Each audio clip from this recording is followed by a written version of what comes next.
ನಮಸ್ಕಾರ ದೇವರು. ಈ ದೇವಸ್ಥಾನಕ್ಕೆ ಹೋಗ್ಬೇಕಾದ್ರಿ ಇವರು ನಿಮಗೆ ದಾರಿ ತೋರಿಸ್ತಾರ್ರಿ. ನೀವು ಇಲ್ಲಿ ನೋಡ್ಬೋದ್ರಿ.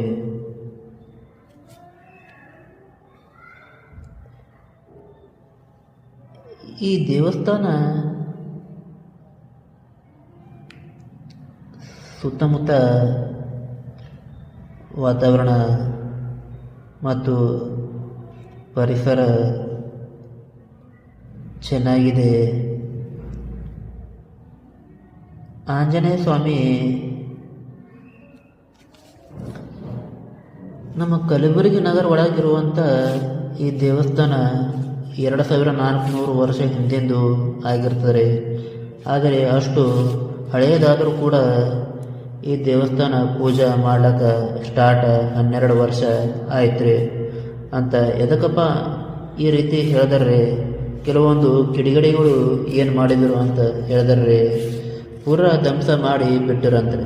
ಈ ದೇವಸ್ಥಾನಕ್ಕೆ ಗೊತ್ತಿರಲಿಲ್ಲ ಅಂತ ಯಾರಿಗೂ ಇಲ್ಲಿ ಇರುವಂಥ ಒಬ್ಬರು ಪೂಜಾರಿಗಲ್ಲಿ ಲಿಂಗ ಸಿಕ್ಕಿ ಇದು ಒಂದು ದೇವರ ಹರ ಅಂತ ಹೇಳಿ ಲಿಂಗ ಸ್ಥಾಪನೆ ಮಾಡ್ಯಾರ. ಅದು ಅಲ್ಲದೆ ಕೆಲವೊಂದು ದೇವಸ್ಥಾನಗಳು ನೋಡಿರ್ಬೋದು, ಶಿವ ಪಾರ್ವತಿ ಬಾಜು ಕುಂತಿರ್ತಾರೆ. ಆದರೆ ಈ ದೇವಸ್ಥಾನ ಒಳಗೆ ವಿಶೇಷತೆ ಏನು ಅಂತ ಹೇಳಿದ್ರಿ, ರಾಮಲಿಂಗೇಶ್ವರ ಲಿಂಗ ಎದುರುಗಡೆ ಅದರ ಹಿಂದೆ ಶಾಂಭವಿ ದೇವಿ ಮೂರ್ತಿ ನೋಡ್ಲಿಕ್ಕೆ ಕಾಣಿಸ್ತದೆ. ಈ ದೇವಸ್ಥಾನದಿಂದ 1 ಕಿಲೋಮೀಟರ್ ದೂರದಲ್ಲಿ ಇನ್ನೊಂದು ದೇವಸ್ಥಾನ ಅದು ಸಿಕ್ಕ್ಯದ. ಆದರೆ ಆ ದೇವಸ್ಥಾನ ಪೂರಾ ಧ್ವಂಸ ಆಗಿಬಿಟ್ಟದ. ಆ ದೇವಸ್ಥಾನ ಒಳಗೆ ಲಿಂಗ ಸ್ಥಾಪನೆ ಮಾಡಿ ನಮ್ಮ ಹಿಂದೂ ದೇವಸ್ಥಾನ ಮಹತ್ವ ಎಲ್ಲರಿಗೂ ತಿಳಿಸ್ಬೇಕು. ಎಲ್ಲರಿಗೂ ಕೈ ಜೋಡಿಸಿ ಇದು ಎಷ್ಟು ಜನ ಅಂತ ಅಷ್ಟು ಜನ ಶೇರ್ ಮಾಡಿ. ಆ ದೇವಸ್ಥಾನ ಎಲ್ಲದ ಅದ ಅಂತ ಹೇಳಿದಾರೆ. ನಾವು ಅಲ್ಲಿ ಹೋಗಿ ತೋರಿಸ್ತೀವಿ, ಅಲ್ಲಿ ಹೋಗಿ ಲಿಂಗ ಸ್ಥಾಪನೆ ಮಾಡೋಣ.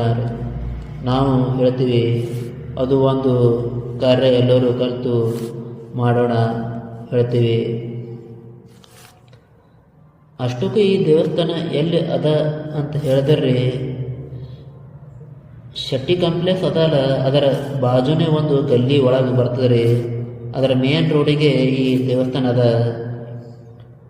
ನನ್ನ ವಿಡಿಯೋ ಇಷ್ಟ ಆದ್ರೆ ಲೈಕ್ ಮಾಡಿರಿ, ಫಾಲೋ ಮಾಡಿರಿ, ಶೇರ್ ಮಾಡಿರಿ. ಲಾಸ್ಟಿಗೆ ಸ್ವಾಮಿ ಏನು ಹೇಳ್ತಾರ ಮಾತು ಕೇಳ್ರಿ, ನೋಡೋಣ.